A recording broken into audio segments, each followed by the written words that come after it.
9 मई को असल में हुआ क्या था? पाकिस्तान तहरीक इंसाफ एक एंटी एस्टैब्लिशमेंट जमात है। इस वक्त इमरान खान साहब जेल में इस वक्त क्यों हैं? सुना था कि पता नहीं 100-150 केसेस हैं। पाकिस्तान तहरीक इंसाफ, क्या नाम देखें ना आप, नाम क्या है? नाम है पाकिस्तान तहरीक इंसाफ। पाकिस्तान तहरीक इंसाफ अपनी खुद के लीडर के लिए इंसाफ नहीं कर सकी तो आवाम के लिए क्या करे? ये जो मिस कॉल होती है या फाइनल कॉल होती है, इसके अंदर आप लोगों की खुद की यूनिटी नहीं है एज सच, तो फिर आप आवाम को किस तरह से यूनाइट करें? मिर्ज़ा इख्तियार बेग के ऊपर जो मैंने केस किए वो 2 केस किए। बिलावल भुट्टो जरदारी साहब जो हैं इस वक्त पाकिस्तान की जो नुमाइंदगी कर रहे हैं यूएस में, बाकी मुल्कों में जाके, तो उसको कोई अप्रिशिएट कर रहे हैं? कौन कर रहा है? क्या बिलावल भुट्टो का कंपैरिजन आप शाह महमूद कुरैशी से कर सकते हैं? हमारे नहीं की थी। इमरान खान के अलावा इस वक्त आज की तारीख तक पाकिस्तान के पास कोई दूसरी चॉइस नहीं है। लव इट और hate it, Bilawal Bhutto is the next prime minister of Pakistan. Pahalgam attack हुआ था, इस वक्त बहुत सारी आवाज़ें ये भी उठी थी पीटीआई के ज़रिए से। ये नवाज शरीफ और मोदी साहब ने काम किया है, इसमें कोई पाकिस्तान की तरफ से कुछ भी वार नहीं हुआ था, ना इंडिया की तरफ से वार हुआ था, ये पूरा प्रोपेगेंडा बनाया गया था। तो क्या ये गलत सियासत नहीं है कि आप इस चीज़ को भी यूटिलाइज़ और मोनेटाइज़ कर रहे हैं, इन सेंस के इदारों के ख़िलाफ़ बात कर रहे हैं?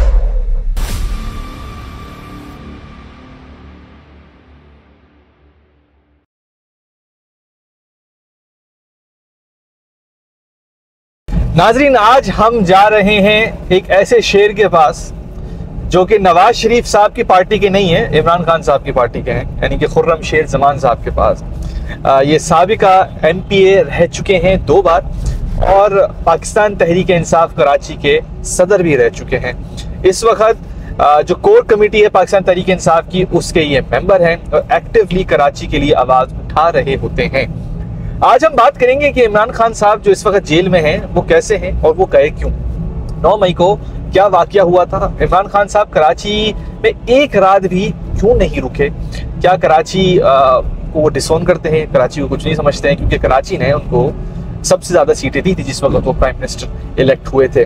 और साथ साथ ये भी पूछेंगे जो अपोजिशन ने बहुत सारी आवाज़ें उठाई थी इमरान खान साहब के खिलाफ। और हाँ, ये भी बात आती है कि जब इंडिया और पाकिस्तान की वॉर हो रही थी तो उस वक्त स्पेसिफिकली पीटीआई वाले ये बोल रहे थे कि ये जो है वो नवाज शरीफ साहब ने और मोदी साहब ने, दोनों ने मिलके जो है वो ये पूरा प्लान रचाया गया है, जो कि मेरे ख्याल से एक बहुत ही गलीज पॉलिटिकल हरकत थी अगर इन लोगों ने की है। चले आए मिलते हैं खुर्रम शेर जमान साहब से।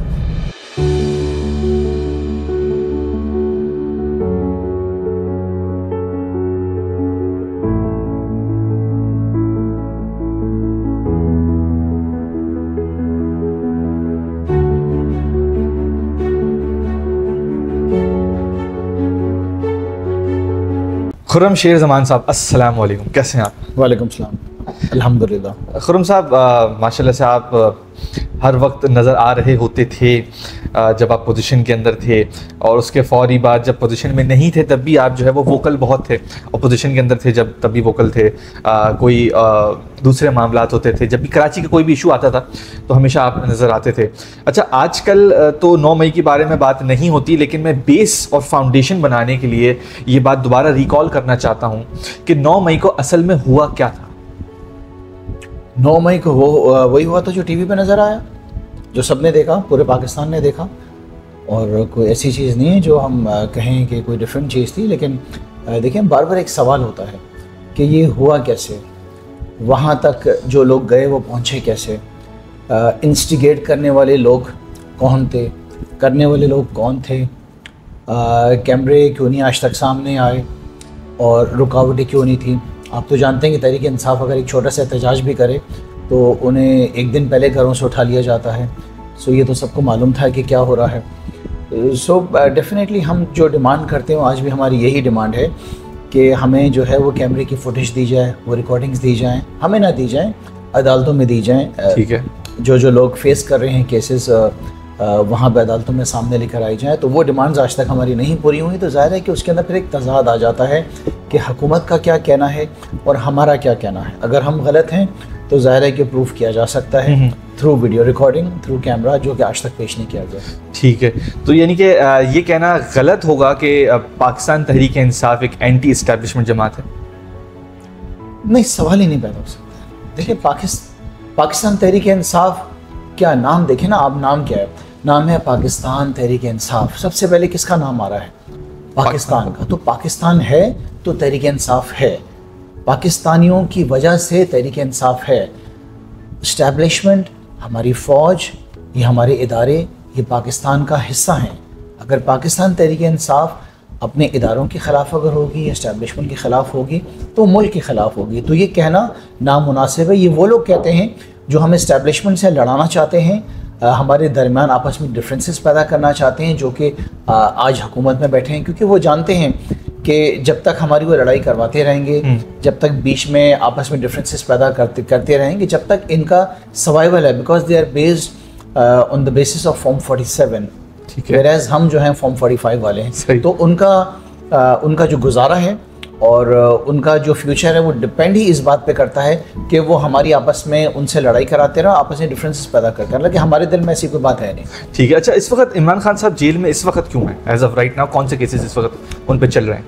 मैंने तो सुना था कि पता नहीं 100-150 केसेस हैं, जिसमें बड़े केसेस आप ले लें तो अलकादिर ट्रस्ट का केस है, उसमें तोशाखाना 2 का केस है, और बेशुमार केसेस ऐसे हैं कि जिसके अंदर जो हैं वो किसी भी थाने के अंदर कोई केस कर दिया, 9th में से रिलेटेड केस है, 9th में के अलावा बहुत सारे केसेस हैं पुराने भी। तो जो दिल में आता है वो हुकूमत डालती रहती है, सही उनकी मर्जी है, बादशाह हैं, उनका दौर है, वो कर सकते हैं। बट लेकिन वो कहते हैं ना कि कहावत है कि दिस टू शैल पास, कब तक ये वक्त रहेगा? गुजर जाएगा वक्त। पहले भी दौर आए, ये दौर और भी सियासी जमातों ने देखे हैं, हम भी उसको देख रहे हैं, बर्दाश्त कर रहे हैं, इंशाल्लाह गुजर जाएगा वक्त। हम खड़े हैं, मजबूत हैं हम। सही। अच्छा, इस वक्त इमरान खान साहब चाहते क्या हैं? मतलब अगर वो आवाम से बात ऑब्वियसली उनकी नहीं हो पाती, वो आप जैसे लोगों से बात करते हैं, तो इस वक्त इमरान खान साहब क्या आवाम से अपील करना चाहते हैं? आवाम से क्या चाहते हैं, या इदारों से क्या चाहते हैं, या मुल्क से क्या चाहते हैं? आवाम से क्या चाहते हैं? देखें, इमरान खान साहब जो हैं, जो उनकी बेसिक डिमांड है वो सिर्फ एक है, रूल ऑफ लॉ और जस्टिस। ठीक है। और रूल ऑफ लॉ और जस्टिस के लिए इमरान खान चाहते हैं कि आवाम अपने जो फंडामेंटल राइट है उसको इस्तेमाल करें, और पुरअमन एहतजाज करना पाकिस्तान का आइन आपको इसकी इजाज़त देता है, पुरअमन वंस अगेन।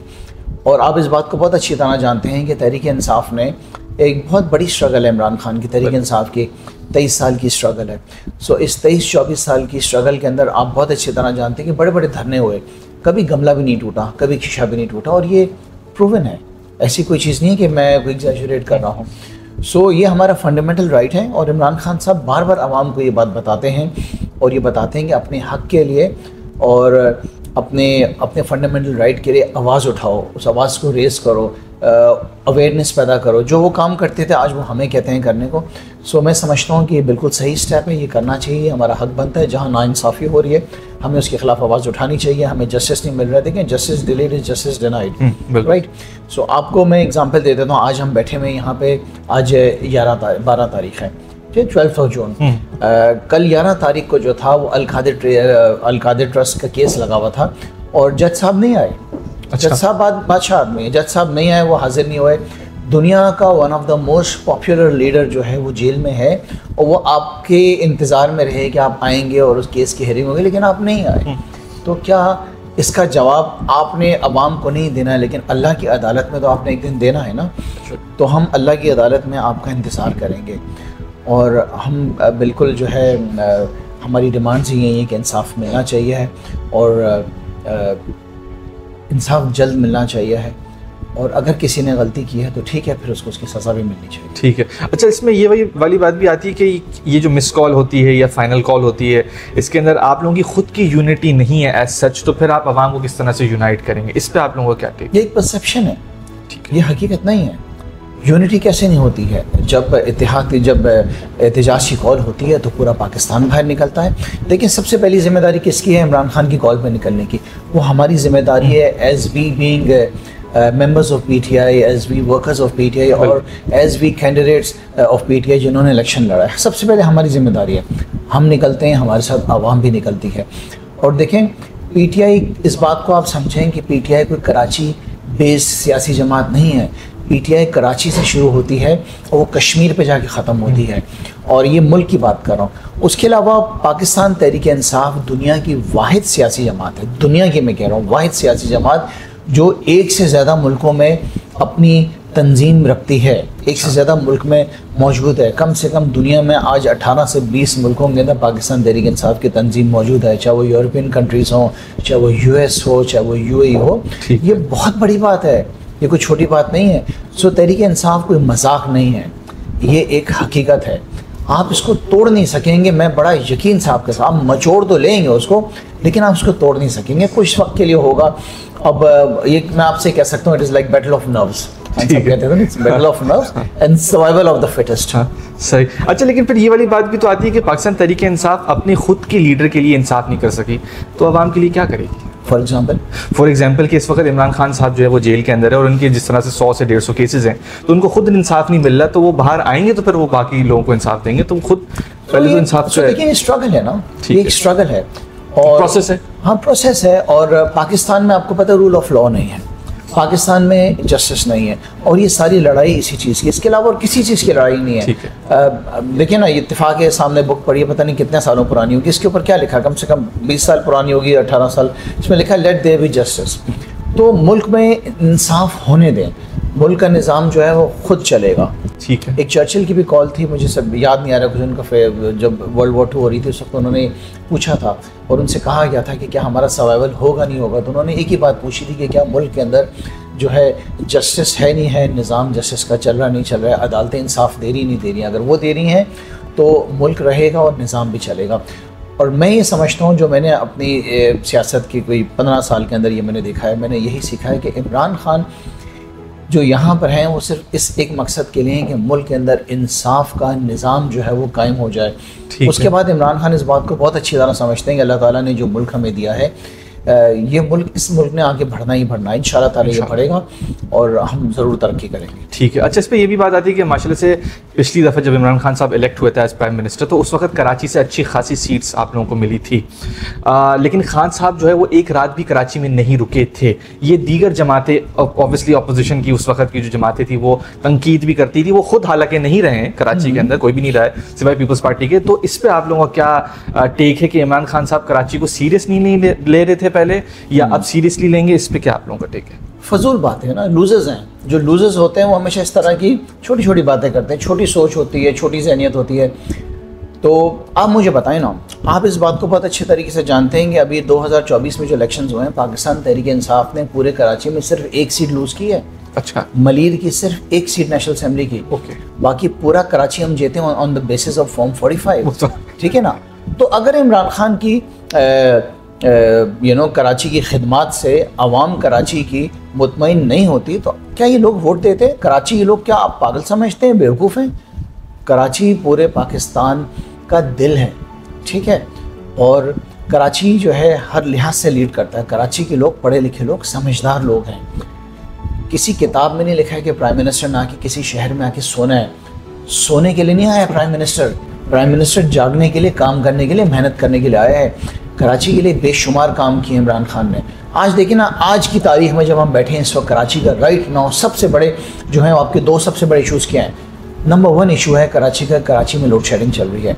इमरान खान के दौर में जो एडिशनल बिजली कराची को दी गई थी, जो कि डेफिनेटली उस क्रेडिट बिजनेस कम्युनिटी को जाता है, क्योंकि कराची जो है एक बिज़नेस हब है, और उन्होंने रिक्वेस्ट की थी प्राइम मिनिस्टर के पहले विजिट पे कि वज़ीर आज़म साहब आप कराची के बिजली का मसला हल करें, जिसका सिर्फ एक ही हल है कि एडिशनल बिजली दी जाए। वो इमरान खान ने दी। हमारे दौर में लोड शेडिंग नहीं होती थी, जिसकी वजह से आपकी इकॉनमी बढ़ी। During the days of Covid आपने देखा था कि पूरी दुनिया की इकॉनमी नीचे जा रही थी, हम ऊपर जा रहे थे। हम ऊपर क्यों जा रहे थे? हम कराची की वजह से जा रहे थे कि कराची आगे बढ़ रहा था और लोड शेडिंग। दूसरा सबसे बड़ा मसला आज भी कराची का जो है, वो कराची में पीने का पानी नलकों में नहीं आता। आप भी जानते नहीं आता है।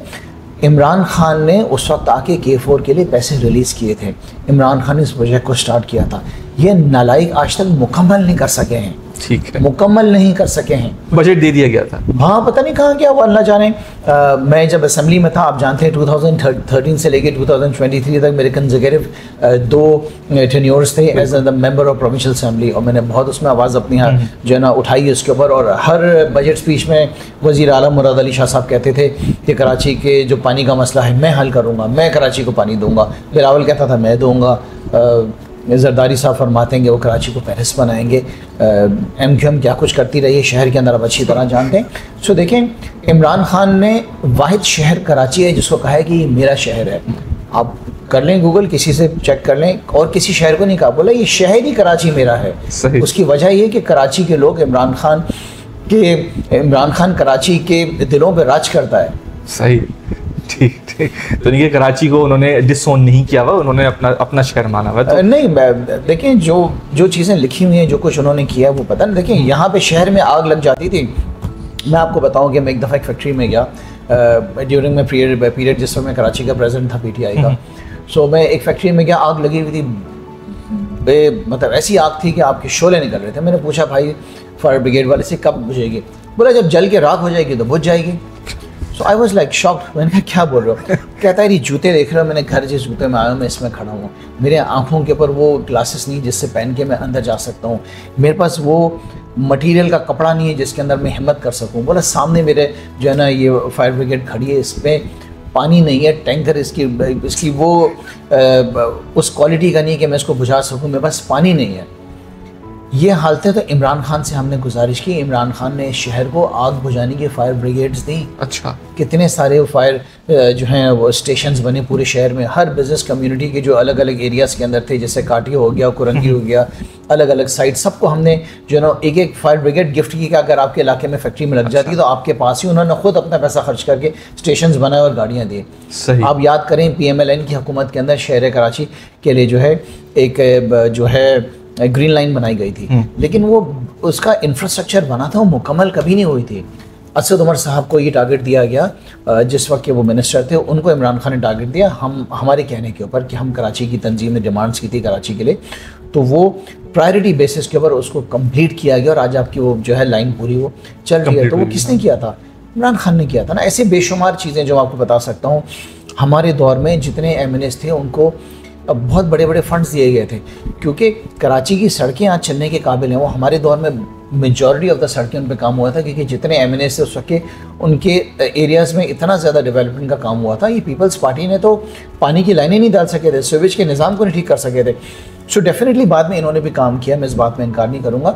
लेकिन क्यों काम किया है? देखिए जब कंपटीशन होता है ना तो अगला काम करता है। जब तक हमारी हुकूमत नहीं थी कोई काम ही नहीं करता था। हमारी हुकूमत आई तो पीपल्स पार्टी मजबूर हुई कि अवाम की जब इतनी जो है इनके ऊपर क्रिटिसिज्म स्टार्ट हुआ तो इन्होंने भी डेफिनेटली जो है ये नेशनल चीज़ है कि इंसान काम करता है, लेकिन उसका रीज़न कौन था? उसका रीज़न इमरान खान था। ठीक है। अच्छा, लेकिन खुर्रम भाई इस वक्त भी सड़कें टूटी फूटी हुई हैं, पानी आ नहीं रहा है, लोड शेडिंग हो रही है, तो इस वक्त कोई कॉम्पिटिशन नहीं है क्या?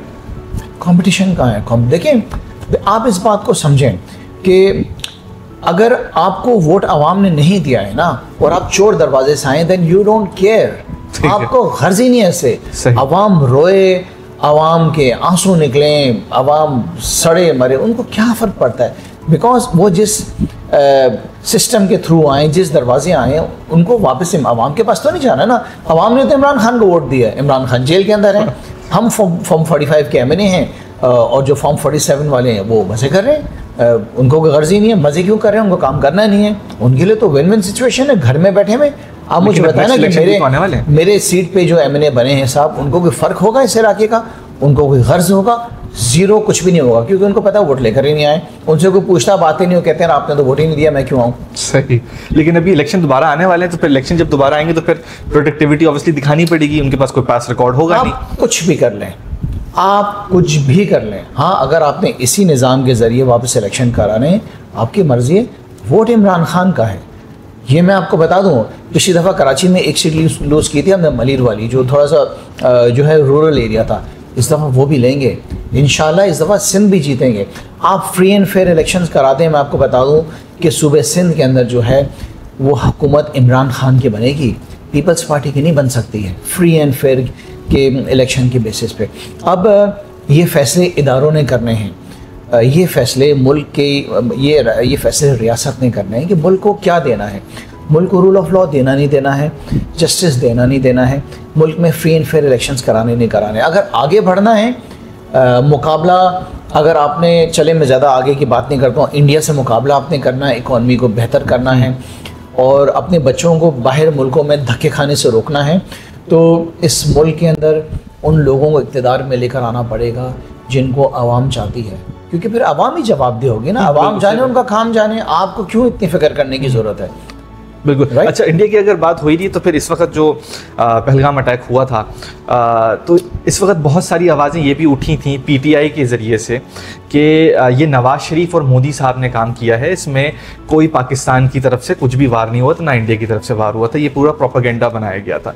तो क्या ये गलत सियासत नहीं है कि आप इस चीज़ को भी यूटिलाइज और मोनेटाइज कर रहे हैं, इन सेंस के इदारों के खिलाफ बात कर रहे हैं?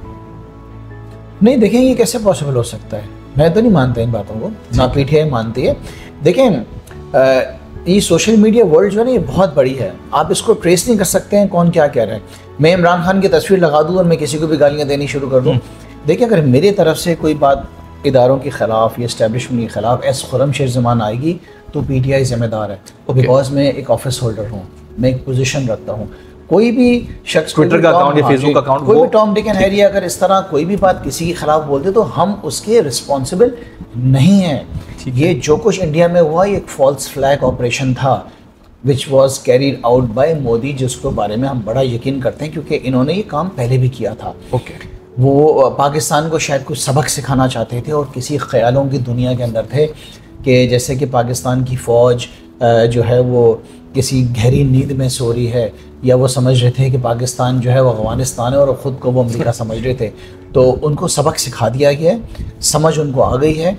और मैं आपको एक बात और बताऊं, देखिए पाकिस्तान में हमारी सियासी इख्तलाफात ज़रूर होंगे PMLN के साथ या पीपल्स पार्टी के साथ या किसी भी इदारों के साथ, इस बेसिस के ऊपर हमारे हो सकते हैं कि नाइंसाफ़ी हो रही है, हमें इंसाफ दिलाएं और कुछ भी हो सकता है। लेकिन जब पाकिस्तान की बात होगी ना, हम अपनी जितनी भी सियासी जमातें हम इकट्ठे खड़े होंगे, हम अपने सारे इदारों के साथ खड़े होंगे, हम उनके साथ कंधा मिला के खड़े होंगे और अपने दुश्मनों को मुंह तोड़ जवाब देंगे। ये हो नहीं सकता। सही, ये तो हमारे, देखिए ये तो हमारे मज़हब में है ना, हमारे मज़हब, हम तो शहादत के ख्वाहिशमंद हैं, हमसे क्या कोई लड़ेगा।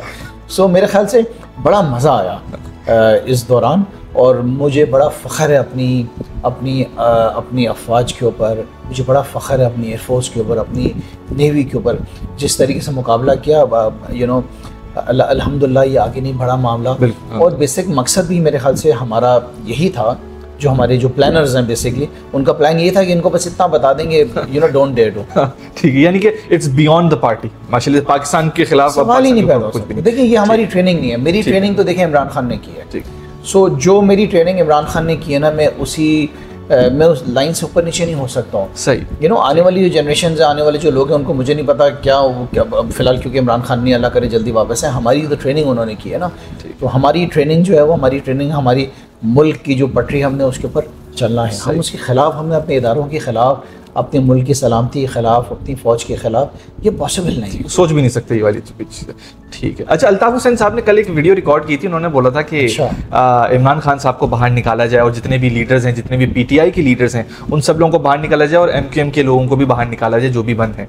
तो क्या अल्ताफ़ हुसैन साहब थोड़ा सा झुक रहे हैं पीटीआई के लिए? कोई कोलैबोरेशन होने वाली है आप लोगों की, या कुछ सच कुछ भी नहीं, उनकी खुद की राय है वो?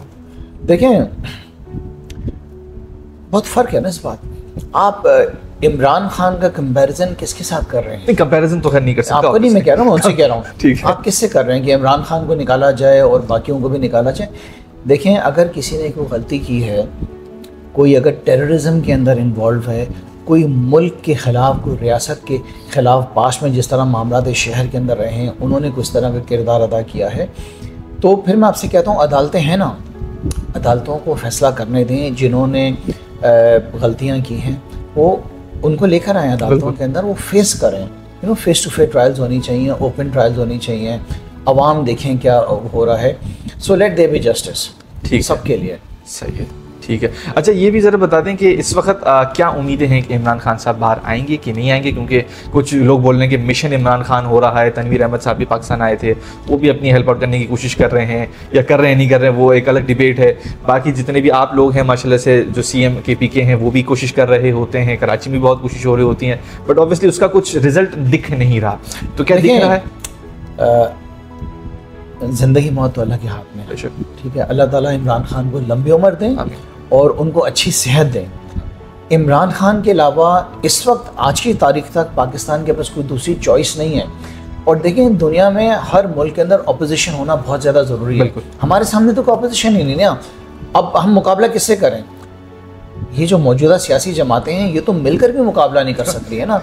तो इमरान खान ही पाकिस्तान है, पाकिस्तान ने आगे बढ़ना है तो इमरान खान ने आना है। मुझे अल्लाह की ज़ात के ऊपर पूरा यकीन है इस बात का कि इमरान खान आएंगे, इमरान खान बहुत जल्द आएंगे। और हमारे मुल्क में जो बड़े हैं हमारे उस बात को बहुत अच्छे तरीके से समझते हैं कि इमरान खान में और बाकी लीडर्स में फ़र्क क्या है। सो इमरान खान के अलावा कोई चॉइस है नहीं। एक पहचान है पूरी दुनिया में पाकिस्तान की इमरान खान, एक नाम है पूरी दुनिया में पाकिस्तान का जिसका नाम है इमरान खान। सो मैं इस बात पे पूरा यकीन करता हूँ कि इंशाल्लाह ताला इमरान खान आएंगे, बहुत जल्द आएंगे, हमारे दरमियान होंगे और लीड करेंगे पाकिस्तान को। ठीक है। अच्छा, और NA 241 का जो आपका केस चल रहा है कि आप ऑब्वियसली पॉपुलर वोट्स अगर देखा जाए तो वोट्स आप ही ने जीते हैं, जितने भी हम सोशल मीडिया की साइट्स या फिर जियो टीवी की साइट्स और बहुत सारे साइट्स पे आप ही का वोट सबसे ज़्यादा नज़र आ रहा होता है। और लेकिन ऑब्वियसली आप उस कुर्सी पे बैठे हुए नहीं है, उस कुर्सी पे मिर्ज़ा इख्तियार बेग साहब बैठे हुए हैं। ऑब्वियसली वो भी बहुत इन्फ्लुएंशियल आदमी, आज से नहीं सदियों से उनका जो है वो पूरा स्टैंडर्ड रहा है बिजनेस कम्युनिटी में और हर जगह, बट अनफॉर्चुनेटली वही इस कुर्सी पे बैठे हुए हैं। तो ऐसा कैसे हो सकता है कि आप इधर बैठे हैं और वो उस कुर्सी पे बैठे हैं? मैं हटाऊंगा उनको, मैं नहीं, मेरा अल्लाह हटाएगा और मैं इंसाफ लूँगा। मुझे यकीन है कि मेरा मुल्क मुझे इंसाफ देगा, मुझे बहुत यकीन है। और मैं आपको बताऊँ कि अगर खुदा न खास्ता इनका 5 साल का दौर है ना, तो अगर आखिरी दिन भी होगा तो उस दिन भी खुर्रम शेख ज़मान अदालत के अंदर खड़ा होगा। मैं अपनी हर हेयरिंग के अंदर जाता हूँ, लेकिन मुझे बहुत दुख होता है कि मेरे जो ऑनरेबल जजेस बैठे हैं जिन पर मुझे पूरा यकीन है, वो मुझे जो है ना इंसाफ जल्द दे नहीं पा रहे हैं। अब लास्ट हियरिंग में हमारे जज साहब ने हमें 3 महीने का टाइम दिया कि अगस्त की डेट दे दी है। मेरी गुजारिश है जज साहिबान से कि आप एहसास करें कि हम किस फेज़ से गुज़र रहे हैं। आपने जो है ना इंसाफ देना है और जल्द देना है। और मेरा तो केस सबसे आगे है पूरे पाकिस्तान में। मैं आपकी नॉलेज के लिए मैं बता दूं कि सबसे आगे अगर किसी की इलेक्शन पिटिशन है तो वो मेरी है। क्योंकि मुझे पता है ना कि अगर गिनती कराने बैठेंगे तो ये तो डब्बे भी गायब कर देंगे और पता नहीं अभी डब्बों की ज़ाहिर इनकी हुकूमत सिंध में वो डब्बे मौजूद हैं नहीं, उनके अंदर स्टफिंग और कर दी नहीं कर दी है। मिर्ज़ा इख्तियार बेग के ऊपर जो मैंने केस किए वो 2 केस किए, एक केस नहीं है। अच्छा। जिसमें नंबर 1 केस ये है कि ड्यूल नेशनल है। जिस दिन इन्होंने अपनी नॉमिनेशन पेपर्स फाइल की थी उस दिन ये कैनेडियन थे, ये पाकिस्तानी नहीं थे। और पाकिस्तान का जो लॉ है वो ये कहता है कि at the time of submission of your nomination papers वही हुआ पाकिस्तानी सिटीजन और यू आर ड्यूल नेशनल। ये उस दिन कैनेडियन सिटीजन थे, ये भाग रहे हैं इधर उधर। इनका केस हमारा क्लेस हो चुका है। जज साहब ने इनकी सारी हियरिंग हो गई, इनकी सुन ली है और फैसला जो उन्होंने सुनाना था तो ये चले गए इलेक्शन कमीशन। अपनी सोर्सेज इस्तेमाल करके इन्होंने जज तब्दील करने की रिक्वेस्ट की। पहले अपने वकील तब्दील करते रहे, कुछ 4 इन्होंने वकील तब्दील किए। आखिर में जब जज ने फैसला रिजर्व कर लिया तो इन्होंने जज तब्दील के इलेक्शन कमीशन में रिक्वेस्ट दी, जो कि ज़ाहिर इलेक्शन कमीशन ने जिस तरह चल रहा है उन्होंने इनकी रिक्वेस्ट एक्सेप्ट कर ली और हमने इलेक्शन कमीशन के ख़िलाफ़ स्टे लिया हुआ है, जिसके ऊपर अभी जज साहब ने 6 महीने से तो चली रही है उसकी हियरिंग। अब जज साहब ने 2 महीने का और जो है ना आगे का इनको टाइम दे दिया है। तो जिस दिन भी ये केस ये स्टे से हट के और वापस जज के पास जाएगा, जो पुराने जज हैं जिन्होंने फैसला शायद लिख भी लिया है आधे से ज़्यादा, जो मेरी नॉलेज है, सिर्फ अनाउंस करना है, ये डिस्क्वालीफाई होंगे, ये रह नहीं सकते अपनी सीट के ऊपर। क्योंकि ये पहली बात है कि पाकिस्तानी थे नहीं, ये ड्यूल नेशनल थे। और उसके बाद जब ये अपनी ड्यूल नेशनलिटी से हटेंगे, इस ड्यूल नेशनलिटी वाले केस से हटेंगे, तो उसके बाद फिर फॉर्म 45 और फॉर्म 47 सामने हैं, जिसके ऊपर ये अंदाज़न कोई 40 या 50 हज़ार वोटों से मुझसे ये हारे हुए हैं। सो मुझे नहीं पता कि मिर्ज़ा इख्तियार बेग साहब आप क्या करेंगे, अपने आप को किस तरह बचाएंगे। अगर आपने इस अदालत में बचा लिया तो आप अल्लाह की अदालत में बच नहीं पाएंगे। उस दिन अल्लाह आपसे सवाल करेगा। और इस नाइंसाफ़ी का जो मेरे साथ कर रहे हैं, जो भी कर रहे हैं, मैं उनके लिए ज़रूरी लफ्ज़ इस्तेमाल करूँगा कि अल्लाह ताला उनको इस दुनिया में भी इनसे हिसाब ले और आखिरत में भी ले। मेरी तरफ से माफ़ी नहीं है इनको। हाँ, तो इंशाल्लाह ताला ये केस हम जीतेंगे। ये सीट मेरी नहीं है। देखिए, मैं 2 दफ़ा इलेक्शन जीता हूँ सेम सीट से, प्रोविंशियल असेंबली की सीट से। 2013 में फ्रॉम PS 112 और 2018 में फ्रॉम PS 110। नंबर चेंज हुआ था, सीट वही थी। दोनों दफ़ा खुर्रम शेख ज़मान नहीं जीता था, दोनों दफ़ा इमरान खान जीता था। 2024 में मैं NA 241 से मैंने इलेक्शन लड़ा और इस दफ़ा भी इमरान खान जीता है, खुर्रम शेख ज़मान नहीं जीता। ये सीट इमरान खान की है, तो इंशाल्लाह ताला ये सीट वापस मिलेगी और ज़रूर मिलेगी। ठीक है। अच्छा, जाते जाते ये ज़रा बताते जाएं कि लव इट और hate it, Bilawal Bhutto is the next prime minister of Pakistan. तो आपको कैसा लग रहा है कि इमरान, अगर बिलावल भुट्टो साहब प्राइम मिनिस्टर बन जाते, क्योंकि इस वक्त वो पाकिस्तानी डिप्लोमेट बने हुए और अपनी आवाज़ उठा रहे हैं, जो पाकिस्तान के अंदर हुआ था सारी दहशतगर्दी, उस पर जितनी आवाज़ उठा सकते हैं वो उठा रहे हैं। एक तो इसको आप लोग अप्रिशिएट कर रहे हैं कि नहीं कर रहे, पहली बात। और दूसरी बात, अगर वो वजीर आजम पाकिस्तान बन जाते हैं तो आपका क्या तासुरात है और क्या आपको दिखता हुआ नजर आ रहा है? देखिए, मुझे इस बात से कोई गर्ज नहीं है कि कौन क्या बने। मेरा गर्ज सिर्फ एक बात से है कि फ्री एंड फेयर इलेक्शंस के थ्रू अगर वो जीत सकते हैं तो वो जीत के दिखाएं, अगर वो जीत सकते हैं तो जीत के दिखाएं। सही। मैंने आपसे नहीं कहा सिंध की बात नहीं की, मैंने आपसे कराची की बात की। पीपल्स पार्टी का कुछ वोट बैंक है, कुछ वोट बैंक, तो वो शायद रूरल सिंध के अंदर कुछ थोड़ा बहुत वोट बैंक होगा। हालांकि रूरल सिंध के लोग भी रो रहे हैं, वहाँ पे भी आज तक रोटी कपड़ा मकान मिला नहीं है। जो आ सकता है, जो जीत सकता है, वो आवाम की वोटों से जीत कर आए। वो चोर दरवाज़ों से जीत कर आएगा तो उसकी कोई माशरे में इज्जत नहीं होगी। आप समझते हैं कि बिलावल भुट्टो जो हैं, बिलावल भुट्टो जरदारी साहब जो हैं, इस वक्त पाकिस्तान की जो नुमाइंदगी कर रहे हैं यूएस में, बाकी मुल्कों में जाके, तो उसको कोई अप्रिशिएट कर रहे हैं? कौन कर रहा है? ये तो जो पेड मीडिया है वो कर रही है। अब आवाम से पूछें, क्या बिलावल भुट्टो का कंपैरिजन आप शाह महमूद कुरैशी से कर सकते हैं? क्लास थी एक शाह महमूद कुरैशी की, एक मेयार था उनका, वो बात करते थे तो उनको दुनिया के बड़े बड़े लीडर्स सुनते थे। शाह महमूद कुरैशी पाकिस्तान की एक पहचान था। जब वो फॉरेन मिनिस्टर किसी भी मुल्क में जाते थे, उन्होंने बड़े ज़बरदस्त काम किए हैं। और हमारे भले पीपल्स पार्टी ने की थी, लेकिन वो एक अच्छा उनका डिसीजन था। हम तो अप्रिशिएट कर रहे हैं ना। तो वो उस वक्त भी जो थे एक अच्छे फॉरेन मिनिस्टर थे, वो आज भी थे। तो बिलावल भुट्टो का कंपैरिजन तो आप उससे कर लें, आप उनको पता चल जाएगा क्या है। सो लिहाजा मैं समझता हूँ कि एज फॉरेन मिनिस्टर या पूरी दुनिया में पहचान तो जिस तरह शाह महमूद कुरैशी ने की, वो उसकी कोई मिसाल मिलती नहीं है। और रही बात इमरान खान की, सो वंस अगेन मैं पूरे आपके इस पॉडकास्ट के थ्रू मैं पूरे पाकिस्तान को, दुनिया में जहाँ भी इमरान खान के चाहने वाले, उनको पैगाम देना चाहता हूँ कि देखिए, इमरान खान ने हमें ये सिखाया है कि हमने मुकाबला करना है और अल्लाह की ज़ात पे यकीन करना है। अगर आपका ईमान मजबूत है ना, तो इमरान खान आएंगे वापस, और जल्द आएंगे। आप हिम्मत ना हारें, अल्लाह की ज़ात पे यकीन करें और खड़े रहें, इमरान खान को सपोर्ट करें, और इंशाल्लाह ताला वो ज़रूर आएंगे। इंशाल्लाह। खुर्रम साहब, दुनिया में सबसे कीमती चीज़ होता है वक्त। वो आपने हमें दिया, हमारी ऑडियंस को दिया, अपने मुल्क को दे रहे हैं, अपने शहर कराची को दे रहे हैं, अपनी आवाम को दे रहे हैं। और अदालत, आपको जब भी मैसेज कर रहा होता था, आप अदालत में होते थे, कुछ ना कुछ काम कर रहे होते थे, ऑब्वियसली हक की लड़ाई कर रहे होते थे। उसके लिए तहे दिल से बहुत बहुत शुक्रिया। और हम इस उम्मीद पर क्लोज करते हैं कि इंशाल्लाह जब हमारी अगली मुलाकात होगी, जो कि शायद जल्द होगी, वो इमरान खान साहब बाहर निकले हुए होंगे। जी डेफिनेटली, इंशाल्लाह ताला, और ऐसा ही होगा जो आपने कहा, यही होगा इंशाल्लाह ताला। तो ये था आज का हमारा एपिसोड खुर्रम शेर जमान साहब के साथ। नाज़रीन, आज सीखने को ये है कि अगर कोई पॉलिटिकल पार्टी का झंडा या पिक्चर लगा के एस्टैब्लिशमेंट को या किसी को भी इंस्टीट्यूट को, गवर्नमेंट को या कोई दूसरी पॉलिटिकल पार्टी को बैश कर रहा है, टारगेट कर रहा है, तो उसका मतलब ये हरगिज नहीं होता कि उस पॉलिटिकल पार्टी का स्टांस वो होता है। हाँ, ये बात ज़रूर है कि नैरेटिव बिल्डिंग की जाती है, इसके ज़रिए से सोशल मीडिया सेल्स को मोबिलाइज किया जाता है, इसके ज़रिए से वो एक अलग डिबेट है, अलग टॉपिक है। लेकिन ये बात कहना कि तहरीक इंसाफ वालों ने ये वाली चीज़ की थी, ये बात कहना थोड़ा सा शायद गलत होगी। दूसरा ये बात है कि पाकिस्तान तहरीक इंसाफ ने जिस तरह से अभी बोला है, बहुत स्ट्रांगली बोला है, इन्होंने फ़ौज की तारीफ भी की है, अप्रिशिएट भी किया है, एयरफोर्स को भी, आर्मी को भी। तो यानी कि ये एंटी इस्टेब्लिशमेंट जमात तो नहीं है। तीसरी ये वाली बात कि इन्होंने ये भी बोला है कि जो काम कर रहे हैं इस वक्त, काम सही कर रहे हैं। इन्होंने दबे अल्फाजों के अंदर, बल्कि खुले अल्फाजों के अंदर भी ये बात बीच में बोली डाली थी कि पहले हम लोगों ने कोशिश की थी, लेकिन अब ये लोग कोशिश कर रहे हैं, बोलना चाहिए है।